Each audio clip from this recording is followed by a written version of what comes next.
lang yung tanong sa'yo, hindi mo ba nasagot? Ha? Dito nga kayang sagutin yan eh. Kuya, grade 2 yun. Grade 11 na ako. Yun naman sinasabi ko eh. Hindi nabi ka na, hindi mo pa alam yun. Sagutin mo yan, tinuro ko na sa'yo kanina yan, ha? Oh, kinds of senses, magbigay. Ah, O, alam mo na. Ay, sagutin mo na.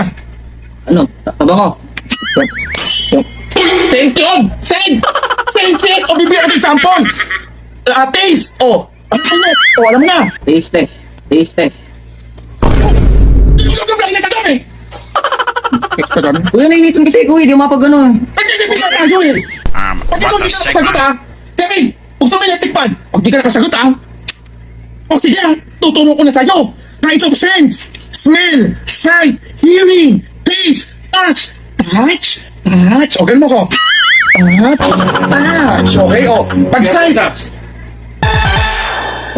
O, kape! Paano iikot yan? Ha? Eh, binuksan mo! Sabi ko, buksan mo, hindi mo ibukas! Oo, para magkaroon ng hanip, ikutin mo! Iisa yun!